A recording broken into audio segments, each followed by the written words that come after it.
Olá, pessoal.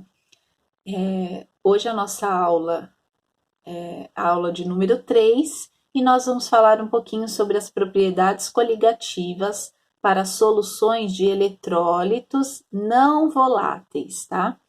E esse conteúdo está disponível nas páginas 321 e 322 do livro de vocês.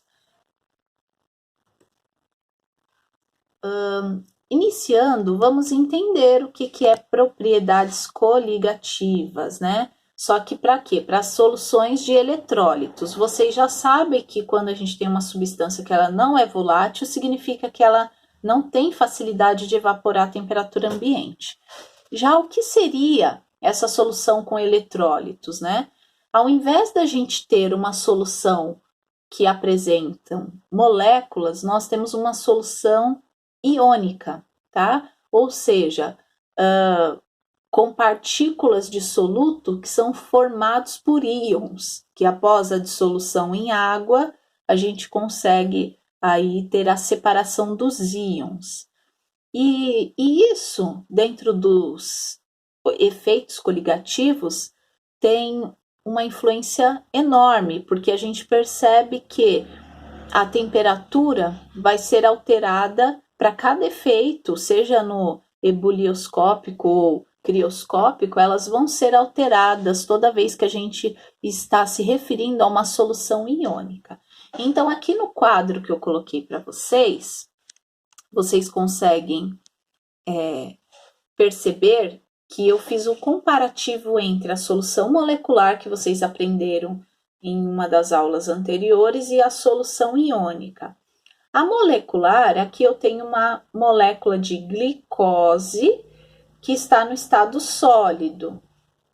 Ela foi diluída em água. Uma vez que ela é diluída em água, ela passa a formar uma solução de glicose aquosa, né? Então a glicose ela está no meio aquoso e a molécula está exatamente a mesma que a anterior, que antes da reação química. O que mudou foi apenas o estado que essa molécula se encontra, certo?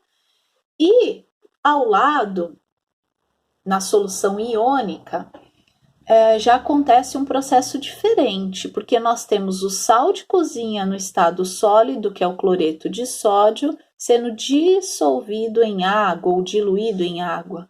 Após a reação química, ocorre a separação dos dois íons. Como que eu sei que são íons? Porque apresenta cargas iônicas, né? Que são esses sinaizinhos aqui. O positivo é um cátion, significa que ele perde elétrons, e o negativo é um ânion, significa que ele ganha elétrons. Então, ocorreu após a reação uma separação desses dois íons. E também eles passaram do estado sólido para o estado aquoso. E embaixo eu tenho um outro exemplo para vocês, que é o cloreto de cálcio. Ele também está no estado sólido, após ser diluído em água, ele forma o cálcio, que é um cátion positivo, em uma solução aquosa, e eu formo cloro, que também é um íon, né? Só que ele é um ânion e está em substância aquosa também. Então, perceberam a diferença? Aqui a molécula se mantém a mesma, com alteração apenas do estado físico dela, já aqui eu formo íons após a diluição em água. Aqui no outro quadro, ele está mostrando o quanto que é diferente os efeitos coligativos quando a gente está falando de uma solução molecular ou uma solução iônica, né? Então, os efeitos coligativos são o ebulioscópico, que é da ebulição, e o crioscópico, que é o do congelamento. As soluções, a fim de comparar as duas, seriam 0,10 mols de glicose e 0,10 mols de cloreto de sódio, que é o sal de cozinha. Aqui é o açúcar, aqui é o sal de cozinha.